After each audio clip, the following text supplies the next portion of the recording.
صل على نبينا صل على محمد. Where do morals come from? The third proof for the existence of God that we would like to share is human nature. There are certain evils which human nature inherently dislikes. For example, entering incestuous relationships with one's mother, sister, or daughter, or coming into contact with excrements or other similar types of filth.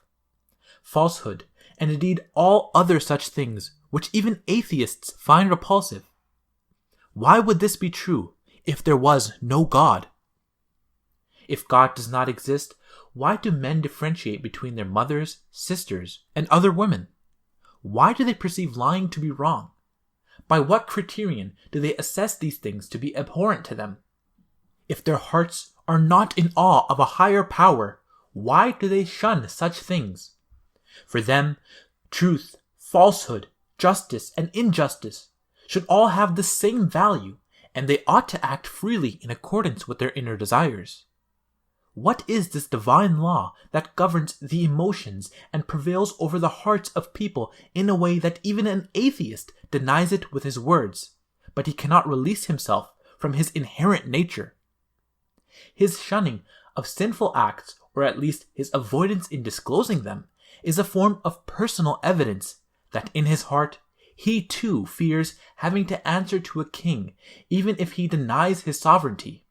In the Holy Quran, Allah the Exalted says, "Nay, I call to witness the day of resurrection, and I do call to witness the self-accusing soul, that the day of judgment is a certainty." Chapter 75, verses 2 to 3.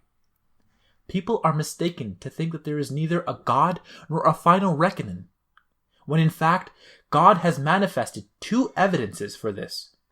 First, all things must meet with a day of judgment in which their affairs are decided. Good is met with good, and evil is met with evil. If there is no deity, why is it that reward and punishment are meted out? And the fact that some forms of judgment begin even in this life, why is that so? The second evidence is the self-accusing soul. That is, a person's own conscience is able to distinguish between sin and identify when something is wrong or evil. Even atheists recognize adultery and falsehood as wrongs, and do not hold up arrogance and jealousy as virtues. Why is this so? In support of this idea, God says in the Holy Quran, "And he revealed to it what was wrong for it, and what is right for it." Chapter 91, verse 9. Thus, an inherent sense of right and wrong is a magnificent proof for the existence of God. Without God, there is no reason to categorize certain things as virtuous and others as immoral. In such a case, people would do whatever they wanted without any regard for right and wrong.